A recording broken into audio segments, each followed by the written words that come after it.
Bien, y es un momento de recibir aquí en el estudio de Arriba Bogotá al doctor Carlos Francisco Fernández, quien hoy estará respondiendo las dudas e inquietudes de todos los televidentes. Doctor, buenos días. ¿Cómo le fue hoy precisamente con la movilidad en la llegada aquí al estudio?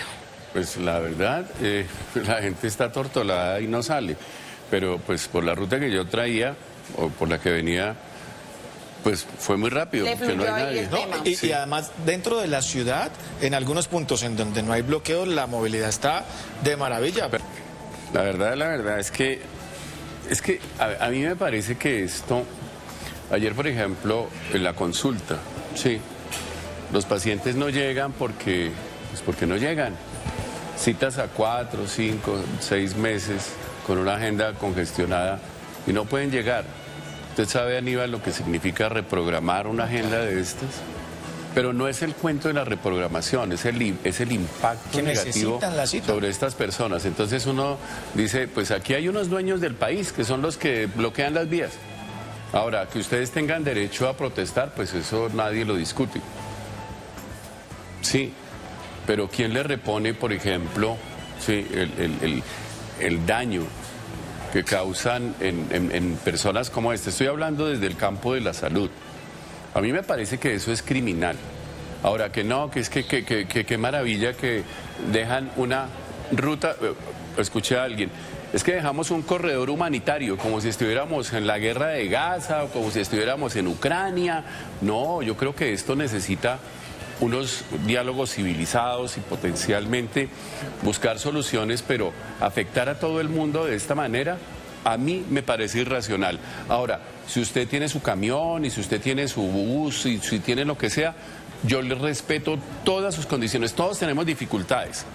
Miren, tengo la situación de un hospital. Ojo con lo que voy a decir aquí, ya que estamos en este merequetengue, ¿sí? Mire lo que dice. Un médico muy subespecializado me dice, 2 hospitales en Bogotá llevan 6 meses que no le pagan a los médicos. ¿Por qué razón? Porque la crisis de no sé qué, porque la crisis de sí sé más. Tengo los nombres de los hospitales. ¿Y qué tal que estos médicos, porque no les pagaron, salieran, no, a sentarse en la mitad de la vía, pues sencillamente porque sí, porque es que ellos están por encima de todo el mundo?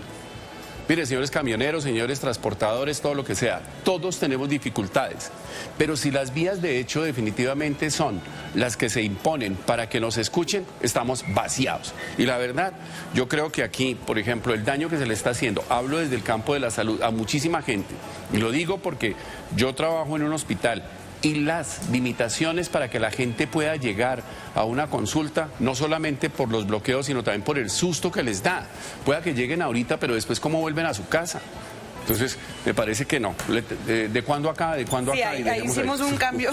Ahora sí vamos con los remedios. Con la gente del visito. Sí, de una vez. Buenos días, doctor. ¿Qué es lo mejor para curar el insomnio? Para el insomnio, mire, la mayoría de personas que no duermen bien es porque tienen, digamos, problemas con la higiene del sueño.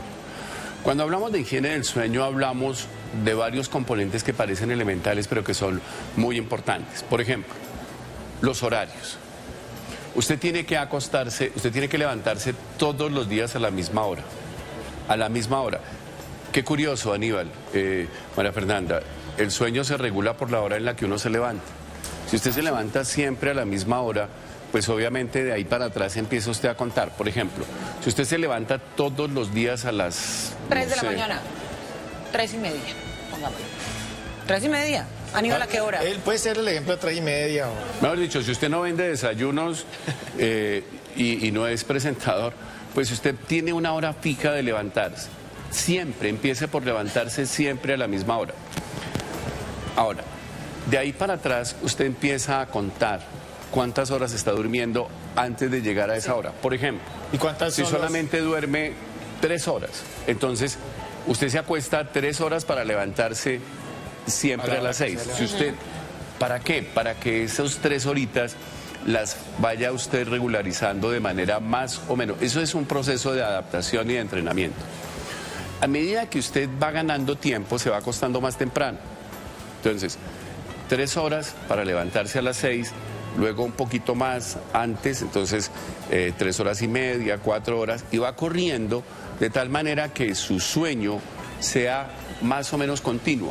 Porque el problema, Aníbal, es que la gente, por ejemplo, duerme 3 horas, entonces se acuesta a las 9 de la noche, a las 11, a las 12 está despierto, y ahí queda como para repartir cartas, y entonces empieza el problema.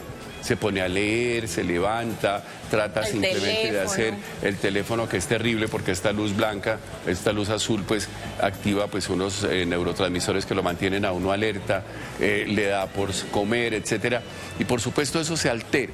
Entonces, claro, a la gente, como dicen las tías, le coge el sueño, y cuando es hora de levantarse está aburrido, está desesperado y por supuesto está irritable. Entonces empiece por ahí. Segundo, es muy importante revisar, por ejemplo, cosas como la comida. Si usted se acuesta lleno, si usted se acuesta, come y se acuesta inmediatamente, los procesos digestivos lo van a mantener despierto. No solamente porque haya reflujo, sencillamente porque los procesos digestivos naturalmente requieren de cierta actividad física y naturalmente acelerarse un poco. 3, es muy importante revisar, por ejemplo, las bebidas que usted consume. Café, chocolate, té, por supuesto eso altera, lo mantiene estimulado y le va a perjudicar un poco, digamos, el ciclo del sueño. Ojo con el cigarrillo, no fumar, cuidado con el trago. Algo muy importante, los medicamentos que usted toma. Hay medicamentos que uno toma de manera, por decir de alguna forma, digamos, inocente. Las vitaminas, por ejemplo, todos los componentes del complejo B alteran el sueño si usted se los toma en la noche. Entonces, no, me tomo la vitamina a las 8 de la noche, claro, lo va a mantener despierto. Los antigripales lo mantienen estimulado. Hay algunas otras medicinas que producen alteraciones en el sueño, no porque duermas más, sino porque definitivamente lo van a mantener alerta. También hay que revisar la ventilación. Sí, si usted duerme con mucho calor o con mucho frío, pues ahí va a tener dificultades. Ojo con la cama, la gente que tenga, digamos, una cama que no está acorde con sus condiciones físicas, bien porque sea muy dura, bien porque sea muy blanda. Si aparte de eso usted tiene un dolor, eso se le va a incrementar. Entonces, antes de tomar medicamentos para dormir, revise todas estas cosas. Y algo muy importante, María Fernanda, el estrés. Si usted sí, es que mañana hay que hacer la declaración de renta, entonces por supuesto pensando, maquinando, entonces tratar más o menos de mirar, procure relajarse, haga ejercicio de manera regular, trate justamente de mantener, digamos, una dieta equilibrada, y por supuesto, si ya definitivamente los componentes emocionales le impiden dormir, habría que consultar. Pero hablo de la higiene del sueño como las medidas mínimas que potencialmente uno puede hacer para lograr, digamos, regular un poquito los ciclos nocturnos, esencialmente cuando dormimos de noche, pero, digo porque hay gente que tiene que dormir de día por su trabajo y demás, pero esencialmente hay que revisar antes de tomar medicamentos. No se automedique, jamás tome gotas para dormir, y mucho menos si no son suyas. Doctor, no, hágale. No, tú. No, iba a contrapreguntarle qué pasa, por el contrario, valga la redundancia, cuando uno vive muy cansado. ¿Los que duermen mucho? Pero entonces pasa que duerme mucho, pero igual sigue muy cansado. Que no y tiene empiezan a sueño. decir de pronto, he escuchado mucho, no, es que ¿será que tengo anemia? ¿Porque ando tan cansada? Porque duermo mis 7, 8 horas, pero igual me levanto y sigo cansada, no tengo ánimo. ¿Qué pasa con el organismo ahí? Es que el sueño tiene que ser reparador. Esa higiene del sueño es muy importante. Las fases del sueño son distintas, es decir, un ciclo de sueño tiene varias fases. Si uno no completa esas fases en un ciclo, pues naturalmente se levanta usted como si no durmiera. Entonces, ¿qué pasa? Que uno tiene que dormir por lo menos unos 2 ciclos completos, que tenga todas esas fases, no sé qué tal cosa, la fase del sueño profundo, etcétera. Bueno, no vamos a hablar de eso ahorita, pero usted puede dormir, sentir que está durmiendo, pero no está logrando los ciclos completos, por eso el sueño no es reparador. Y es muy importante revisar eso. Ahora, si usted tiene somnolencia en el día, hay gente que tiene un problema, y es que no duerme de noche, pero duerme de día. O hay gente que dice, doctor, yo no estoy durmiendo nada, pero resulta que duerme se queda dormido 20 minutos, 40. Es decir, si uno suma los raticos que duerme, está durmiendo más que cualquier persona. Entonces, hay que revisar eso. Si usted, a mí me gustaría, por ejemplo, hacer siesta. La siesta es, la siesta es absolutamente reparadora. ¿Una siestica de 2 a 4 sirve? En la costa, por ejemplo, en la costa hablaba yo con un paciente que tengo de Santa Marta, el tipo 12:30 almuerza, a la 1 está durmiendo y a las 3 se levanta a seguir trabajando, allá, allá en su tierra, ¿no? En mi tierra, literalmente Santa Marta, mi tierra. Oiga, yo llegaba... Una siesta de cuánto es reparadora. 15, 20 minutos, 20 minutos bien jalados, sí, porque si uno se acuesta a dormir y en la tarde se levanta de pijama y todo ya y no. No, pero es que en la costa se ponen pijama y se bañan. Sí. ¿Para hacer la siesta? Claro, ¿cierto? Pues es que con ese calor, y apagan la luz y todo. Claro, uno ya se baña hasta 3 veces al día. ¿Sí? Claro, pues cuando uno se levanta a mediodía, muchas veces y antes de dormirse. Y cada que se baña de siesta, no, pues no le rinde. Pero es que ese calor, yo sé que ustedes que han estado y los televidentes cuando van a la costa sienten ese calor, lo pone un poquito más lento, no es fácil trabajar con esa temperatura. ¿Tiempo de qué, Luisa? Si apenas empezamos, Luisita me dice, ya acabe esta vaina. Oiga, en un bloqueo como este viene uno y le dicen, ya, se acabó. No, todavía no. Le tengo remedio a Luisita, ¿tenemos otro remedio? Muy buenos días, Carlos Francisco. La pregunta mía es, ¿a qué es el pitido de los oídos? ¿A qué se refiere? El silbido en los oídos. Como cuando uno siente ahí un... Los tinnitus. Eso.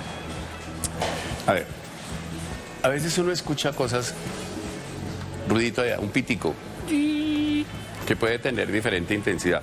Puede ser como el de un barco, como grueso, como grave, permanentemente. Entonces se tapa los oídos y allá escucha el sonido.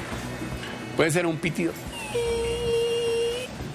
Puede ser en ambos oídos o puede ser en uno solo. Eso se llama tinnitus. Los tinnitus pueden tener diferentes causas. La primera hay que revisar, por ejemplo, cómo está la limpieza del oído. Si usted tiene ahí, por supuesto eso pues afecta no solamente la audición, sino también peor. Hay que revisar exactamente cómo está la estructura de toda la vía auditiva, desde aquí hasta el cerebro. Entonces hay que revisar. ¿Por qué? Porque el sonido puede ser, digamos, de causa un poco más externa o puede tener, digamos, compromisos profundos. Hay una cosa que se llama otoesclerosis. En el oído tenemos una cadena de los huesecillos. ¿Usted se acuerda de la anatomía ya de la primaria, Aníbal? Sí, aquí estoy anotando otoesclerosis.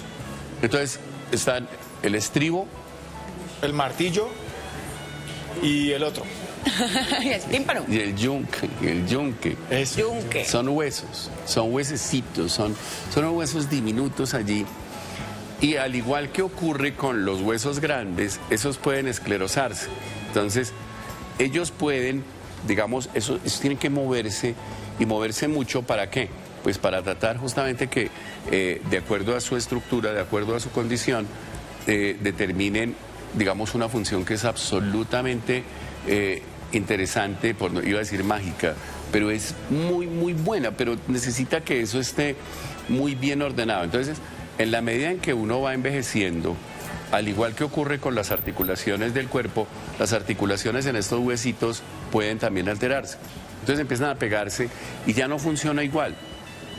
La otoesclerosis condiciona, además de la pérdida auditiva, por supuesto, sensaciones de estas, pero también puede haber alteraciones en el nervio, puede haber alteraciones en la cóclea, que es, digamos, el caracol ese que tenemos ahí, o por supuesto en otros componentes. Hay gente que relaciona el zumbido de los oídos con la estructura, digamos, de los vasos sanguíneos que van al cuello, que van al cerebro, que pasan por el cuello, etcétera, etcétera. Entonces la gente dice que el colesterol, etcétera, pero lo que sí necesita uno es vigilar, hacer el diagnóstico y tratar de identificar la causa para ponerle tratamiento. Generalmente tiene tratamiento. Ahora, el tratamiento depende también de la causa, pero esencialmente lo que uno tiene que decir es consultar. ¿Por qué? Porque resulta que la gente cuando siente el ruidito, entonces le da por molestarse, Aníbal. Entonces, entonces toma la llave, el esfero, tal, y eso termina empeorando el problema. No se aplique ninguna gota, nada. y básicamente consultar. Tinnitus. Sería bueno hablar un día del tema porque muchas personas están afectadas. Ustedes, nosotros, los que tenemos a toda hora un audífono aquí como César Cruz, por ejemplo. César Cruz, ¿sí? César Cruz, ¿sí? Que se parece a Tom Cruise, ¿sí? Tom Cruise, el hermano de Celia Cruz. Entonces, él tiene, César Cruz, que es nuestro coordinador, él tiene tinnitus porque lleva como 30 años con un audífono ahí pegado.